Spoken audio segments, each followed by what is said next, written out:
Good day mga ka-idol! Isang breaking news. Ang SMB big man 7-time MVP na si Junmar Fajardo ay nagkaroon ng injury sa laban nila ng Rain or Shine Elasto Painters, dahilan hindi na nga ito nakabalik pa sa laban pero nanalo pa rin ang SMB. Ang injury na tinamo ni Junmar Fajardo ay sa kanyang kaliwang kamay na kung saan tinatawag nilang metacarpal fracture or mas kilala sa tawag na boxer's fracture. Kaya naman inaasahan na si Junmar Fajardo ay hindi makakapaglaro sa SMB 6 weeks more than or mahigit 2 buwan ito hindi maglalaro at malaking inaasahan na mag-e-step up ang mga bench players ng SMB. Samantala, si Robert Bolick Jr. ay nakabalik na nga ng Pilipinas, pero alam nyo ba, isang breaking news, hindi pa ito maglalaro para sa PBA at sa Northport Batanguer at hindi rin ito sa ibang team. Alam nyo ba, ay maglalaro sa susunod na araw si Robert Bolick Jr. sa Philippine Superliga o mas kilala sa tawag na Pilipinas Super League President Cup, na kung saan maglalaro ito sa koponan ng Davao Occidental. Kaya naman inaasahan ay pang-warm up pa lang ito ni Robert Bolick Jr. ang paglalaro nito sa nasabing liga, dahil mayroon nilulutong isang blockbuster trade ang Northport Batanguer involving Robert Bolick Jr. Kumbaga, sign and trade lang itong mangyayari, dahil mas malaking bintaha kung magagamit ng Northport Batanguer si Robert Bolick Jr. At the same time, 3-team trade ang mangyayaring trade negotiation ngayon. Hinihintay pa ang nasabing trade negotiation na mag-move on.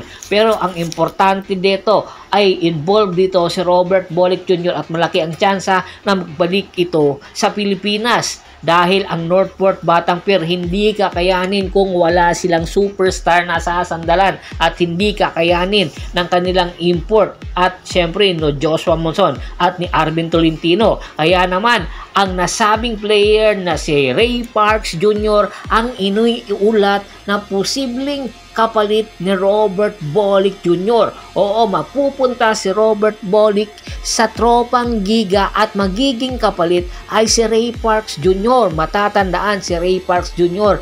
ay matagal nang humihingi ng trade para makabalik ito sa Pilipinas. Isa sa mga dahilan kung bakit magbabalik Pilipinas si Ray Parks Jr. ay dahil sa kanyang girlfriend ngayon na si Zainab Haraki, na kung saan long distance nga ang kanilang relationship, dahil nasa Japan si Ray Parks samantalang si Zainab ay nasa Pilipinas. Mas minabuti ni Ray Parks Jr. na magbalik na ito ng Pilipinas at gusto ngang maglaro sa Barangay Ginebra San Miguel, at posible isang 3-team trade ang lulutuin at ipapadala ng Barangay Ginebra San Miguel at para maging kapalit kay Ray Parks Jr. ay si Stanley Pringle. Opo, malaki ang posibilidad na si Stanley Pringle ang pakakawalan ng Barangay Ginebra San Miguel, at ang destination ni Stanley ay patungo ng Northport Batanguer. Magbabalik ang prodigal son ng Northport Batanguer na si Stanley Pringle, na kumakailan lang ay inilipat sa Barangay Ginebra San Miguel.